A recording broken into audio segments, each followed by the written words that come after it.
Let me just start out by saying I kind of love this thing. I think it's a powerful little machine that brings some toys to the game that have generally been reserved for much more expensive gear. Now, with that said, it's also not for everyone, but we'll get to that in a few. But first, let's talk the value proposition.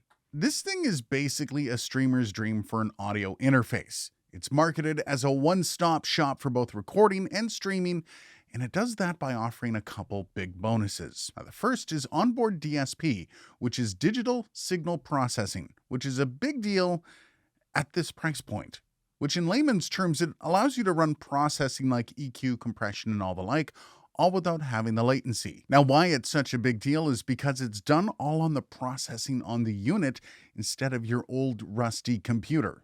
Add to that all the different effects that just come with the PreSonus experience, and this is a pretty powerful perk. The other big sales pitch for this thing is the routing. The ability to route different audio different ways is something that is inconceivable at this price point. Those two virtual channels can be a massive bonus to this thing. All of this, and the unit only sells for $200 US. So all in all, even without going over this thing, I can pretty much say it does meet most of the value proposition. Though, there is a tiny hiccup here. Let's just address the elephant in the room. Now, a ton of people have come forward asking me to review this. So when I got my hands on it, I posted about it thinking everyone was going to be super enthused, and well, I was a tad thrown off. A ton of complaints started piling in, headphone issues, customer service issues, the whole shebang. Now, I do have to say, I didn't run into a single issue with this thing, so I really can't speak to it. Now, that said, as long as PreSonus is willing to trade out for new units, it shouldn't be much of an issue. Though I do share your pain, as it is difficult to just sit back and wait. Sometimes, though, this is one of the tougher parts about being an early adopter to tech. And while that isn't generally a decent excuse, it's always the way with new products that blaze new trails. But, all that said, if you have enough issues with returns, you bet PreSonus will probably be fixing their supply chain soon enough. Now, this thing has an all-metal body, though the faceplate is plastic. It doesn't feel that cheap, though. The XLR, USB, and quarter-inch connectors all feel pretty good. Not a ton of play. Now, speaking of, there are 2 XLR inputs, 1 quarter-inch headphone out, MIDI in and out, and 2 quarter-inch main outs. Now, the buttons are kind of weirdly squishy and clicky at the same time. The knob also has a click when you push it.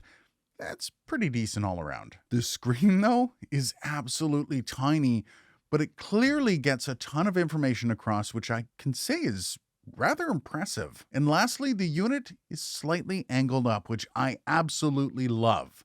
Even the slightest angle is a big help on a desk unit. And it comes with these little rubber feet. It's a nice touch.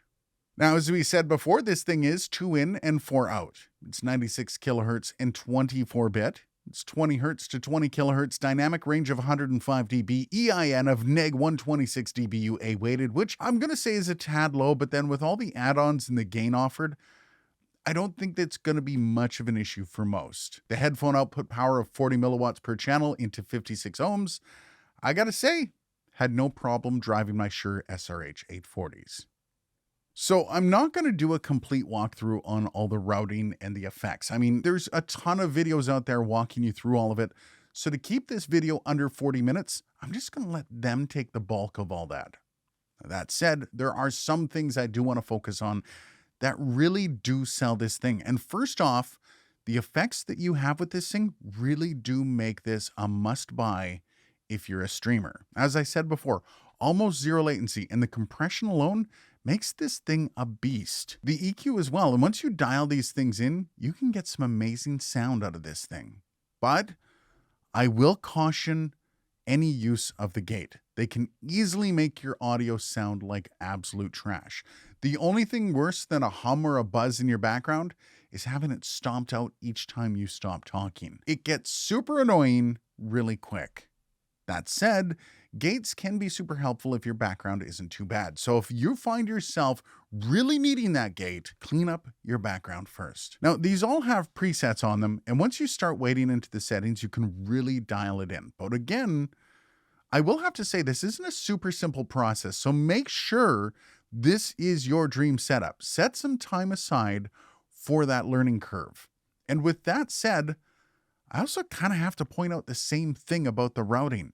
Super powerful feature, and you can do a ton of stuff with it, from routing audio from different things to different places to setting up a mix minus for a podcast. But routing isn't always a simple process, and you can really get lost in the weeds pretty quick. So once again, if this is the feature you're most excited for, I will double down on my last recommendation. There is a learning curve. This isn't just a single button solution.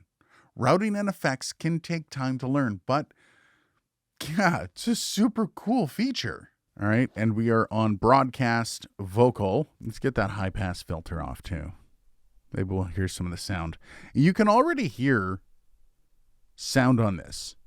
And I think that's maybe one of the drawbacks to this is the preamps aren't super quiet. Now, I am right now 60 dB, so I'm actually pinned out. Now, all this aside, and let me check to see what I'm actually... Yeah, see, I took all this off, and I'm actually getting plenty of gain for this microphone. I could even back it off to get a little bit less of that noise. But for streamers who aren't doing post, running this up to 60 dB is probably what you're going to be doing. And this is the sound that you can expect. I'll go quiet.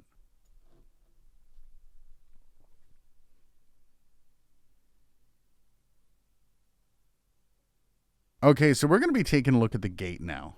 And this is one of those things that I've tried to tell people to avoid. Now, the gate's on low, and I don't have a super loud experience in my studio.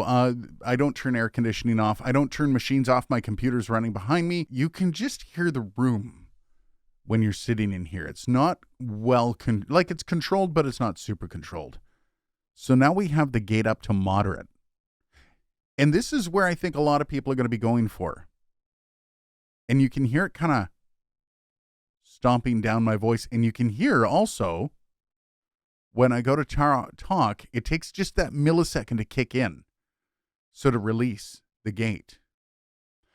I would tell a lot of people to be very careful with this gate. This is at moderate, and I can see a lot of people with loud backgrounds deciding to go with the route of high. And with high, you might get a lot of flutter. You might get a lot of stuff like that. So I would be careful with any kind of gating that you use. Once again, I will tell you, clean up your background before you use a gate.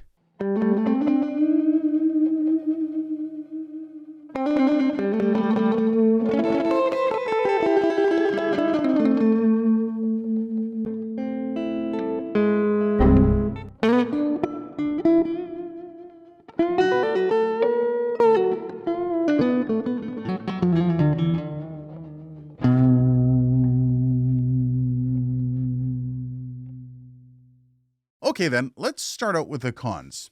And outside of the complaints on this thing, the only real issue I can see a lot of people having is that learning curve. I mean, if you're buying this thing, you're going to want to utilize all that stuff, right? But I can see a lot of people being frustrated who don't realize the effort you have to put in to actually learn this kind of stuff. Now, if you're just running a podcast and you really want that mix minus on a remote interview, but you just want a one-button approach, this is not for you. Perhaps something like the Zoom PodTrack P4 is more your style. Also, the quality control should be brought up at this point. Bad QC can sink the best of products, so I'm hoping there are no issues getting your gear fixed if you're one of the affected. But that aside, if you got a good unit and you're keen to understand some of the advanced features on this, for $200, wow, you can't go wrong. Which does lead us nicely to the pros. Well, let me just gesture vaguely at this whole video. This thing is a beast, and you're going to find a lot of people very happy with what this thing can do. All of the feature sets that you can expect out of this price point, and more that have no business being on an interface at this price point. Now, the gain is wildly fantastic. The DSP plugins, amazing. And just to throw a whole extra bit in, you have MIDI in and out. You can get a whole lot done with this thing. And for final thoughts, I think I already went over most of what I can say here. It's an easy recommendation if you get a healthy unit. Now, it won't be long before PreSonus fixes their supply. I can almost guarantee you that. And that story becomes a thing of the past. But also consider this.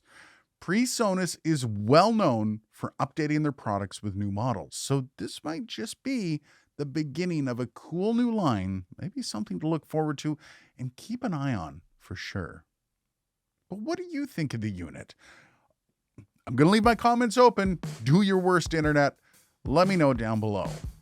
Cheers, and I'll see you in the next video.